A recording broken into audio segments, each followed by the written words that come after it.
kami dari kelompok 8 akan mempresentasikan hasil dari makalah kami yang berjudul Kegagalan Pasar. Baiklah, saya di sini akan menjelaskan tentang pengertian kegagalan pasar. Pengertian kegagalan pasar. Arifin mengatakan bahwa kegagalan pasar atau market failure adalah suatu istilah yang menyebut ketidakmampuan pasar dalam mencapai alokasi atau pembagian sumber daya yang optimum. Hal ini khususnya dapat terjadi apabila pasar didominasi oleh para pemasok monopoli atau apabila produksi atau konsumsi dari sebuah produk mengakibatkan dampak samping seperti pencemaran lingkungan. Kegagalan pasar dapat juga diartikan sebagai ketidakmampuan dari suatu perekonomian pasar untuk berfungsi secara efisien dan menimbulkan keteguhan dan pertumbuhan ekonomi. Kegagalan ini mendorong pemerintah untuk menjalankan beberapa kegiatan ekonomi, atau dapat dikatakan kegagalan pasar adalah di mana suatu pasar tidak dapat menjalankan secara sempurna sesuai dengan fungsi awal sebagai pasar dan situasi di mana semua kekuatan yang ada dalam pasar, permintaan dan penawaran berada dalam ketidakseimbangan kanisius. Menurut Kurniawan dan Budi, suatu sistem pasar bekerja baik apabila terjadi dua hal. Yang pertama, produsen bertanggung jawab untuk semua biaya dan biaya ini dibayar untuk memproduksi barang dan jasa. Yang kedua yaitu konsumsi membayar untuk barang dan jasa tersebut. Apabila kedua kondisi ini tidak terjadi, maka hasilnya dapat dikatakan sebagai kegagalan pasar. Mungkin itulah pengertian dari kegagalan pasar. Untuk materi selanjutnya akan dijelaskan oleh rekan-rekan saya. Terima kasih. Baiklah, saya Merasa Juliantari dengan NIM 2030602177 akan melanjutkan materi dari rekan saya mengenai penyebab kegagalan pasar. Adapun penyebab kegagalan pasar yang pertama, adanya common goods atau barang bersama. Dasar adanya sistem pasar persaingan adalah adanya hak kepemilikan yang memberikan hak pemilikan kepada setiap individu atas suatu barang, sehingga ia dapat mengecualikan orang lain untuk memanfaatkan barang itu. Untuk beberapa jenis barang, hak pemilikan tidak dapat diberikan kepada satu individu, melainkan diberikan kepada sekelompok masyarakat. Misalnya, sebidang padang rumput milik desa. Yang kedua, adanya unsur ketidaksempurnaan pasar. Alokasi sumber-sumber ekonomi yang efisien tidak dapat diserahkan pada mekanisme pasar oleh karena adanya monopoli, atau adanya usaha yang mempunyai biaya marginal yang selalu menurun, dan adanya usaha yang mempunyai biaya marginal nol. Mekanisme pasar dapat melakukan alokasi faktor-faktor ekonomi secara efisien hanya pada pasar persaingan sempurna. Oleh karena hanya pada pasar persaingan sempurna terdapat kesamaan antar motivasi pengusaha dan tingkat produksi yang oleh masyarakat dianggap efisien. Ketiga, adanya barang publik. Beberapa jenis barang sangat dibutuhkan oleh masyarakat, akan tetapi tidak seorang pun yang bersedia menghasilkannya, atau mungkin dihasilkan oleh pihak swasta akan tetapi dalam jumlah. Barang publik murni yang mempunyai dua karakteristik utama, yaitu penggunaannya tidak bersaingan dan tidak diterapkan prinsip-prinsip pengecualian. Oleh karena itu, pihak swasta tidak mau menghasilkan barang publik murni. Maka pemerintahlah yang harus menghasilkannya agar kesejahteraan masyarakat dapat ditingkatkan. Yang keempat, adanya eksternalitas. Eksternalitas adalah dampak tidak langsung, baik dampak menguntungkan maupun merugikan, yang ditimbulkan oleh aktivitas ekonomi. Eksternalitas timbul karena tindakan konsumsi atau produksi dari satu pihak mempunyai pengaruh terhadap pihak yang lain, dan tidak adanya kompensasi yang dibayar oleh pihak yang menyebabkan atau kompensasi yang diterima oleh pihak yang terkena dampak tersebut. Jadi ada dua syarat terjadinya eksternalitas, yaitu adanya pengaruh dari suatu tindakan dan tidak adanya kompensasi yang dibayarkan atau diterima.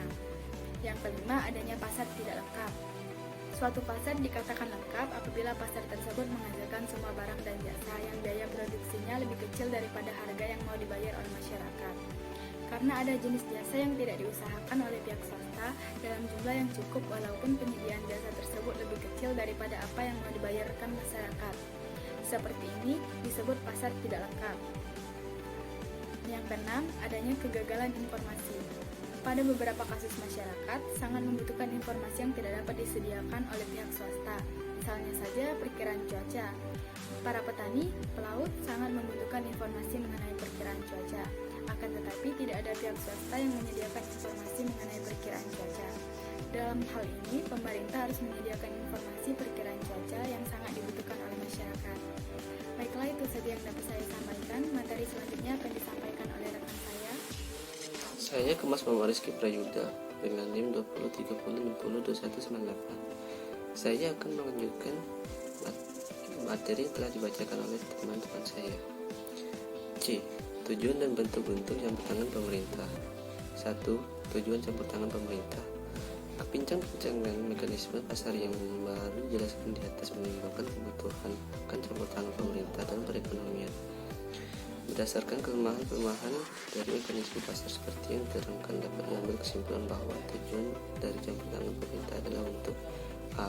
Menjamin agar kesamaan hak untuk setiap individu untuk wujud dan berdindakan. B. Menjaga agar perekonomian dapat tumbuh dan mengalami perkembangan yang teratur dan stabil. C.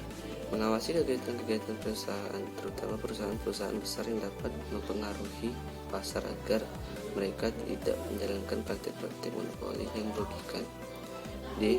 Menyediakan barang bersama, yaitu barang-barang seperti jalan raya, polisi, dan tentara yang penggunanya dilakukan secara kolektif oleh masyarakat untuk mempertinggi kesejahteraan sosial masyarakat.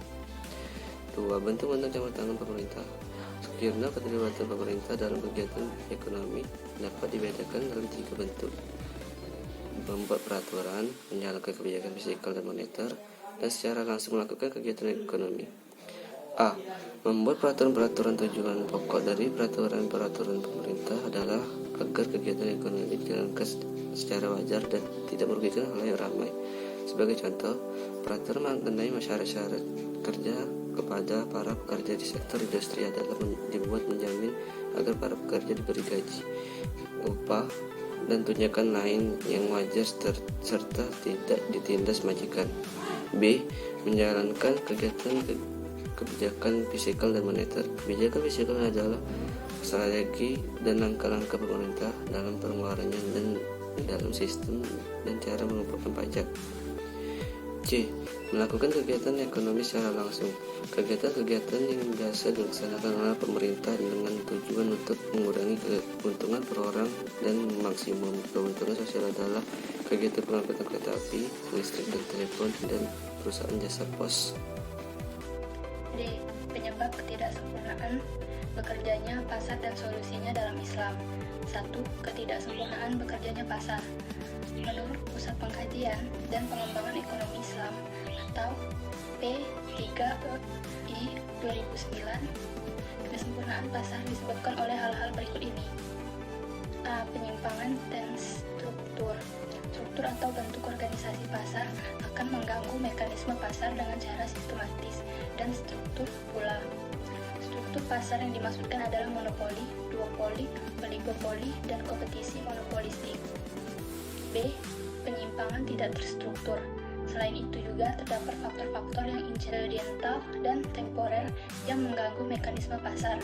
Beberapa contohnya adalah usaha sengaja menimbun untuk menghambat pasokan barang agar harga pasar naik, atau ihtikar, penciptaan permintaan semu untuk menaikkan harga atau najasi, penipuan kuantitas harga atau waktu pengiriman atau tadlis, kolusi para pedagang untuk membuat harga di atas normal atau baik hal hadir dil badi, dan lain-lain.